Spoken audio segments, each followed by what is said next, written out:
హమ్మయ్య! ఎప్పుడెప్పుడా అని ఎదురు చూస్తున్న గడియ రానే వచ్చింది. ఎన్నో ఏండ్ల నుంచి కావలి గాస్తున్న దానికి సర్కార్ గ్రీన్ సిగ్నల్ ఇచ్చింది. ఏందో ఆ సస్పెన్స్ అనే గదా మీ ఎదురు చూపులు. ఏం లేదులా రేషన్ కార్డ్ ఎట్లా ఇస్తున్నారట. ఏంది రేషన్ కార్డ్ ఎట్లా ఇస్తురా? ఎప్పుడెప్పుడు పిల్ల అన్నా మీ దొర్రకుంటా వార్త చూస్తే పురాగా తెలుస్తుంది. ఇప్పుడున్న సమాజంలో రేషన్ కార్డ్ ఎంత ముఖ్యమో పనిగట్టుకొని చెప్పాల్సిన అవసరమే లేదు.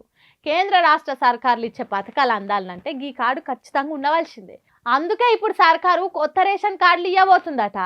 10 ఏండ్ల నుంచి కొత్త రేషన్ కార్డులు మంజూరు చేయకపోయేసరికి దరఖాస్తులు కూడా బాగానే వచ్చినాయి.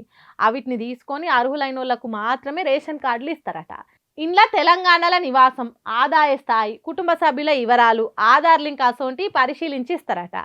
ఇంకో కొత్త ముచ్చట ఏంటంటే ఇప్పటిదాకా రేషన్ కార్డులకు మొగోళ్ళ పేర్ల యజమానులు లెక్క ఉండేటి కదా, కానీ ఇప్పుడు మాత్రం ఆడోళ్ళను ఓనర్ల లెక్క చూపించుకుంటే ఈ కార్డులు ఇస్తారట.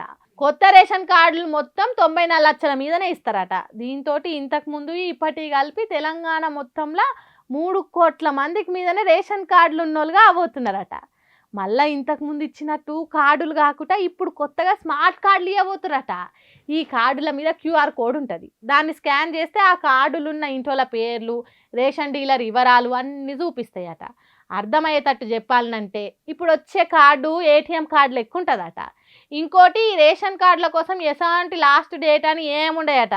కాబట్టి ఏం రంది వాడకుర్రి. ఏమంటున్నాం?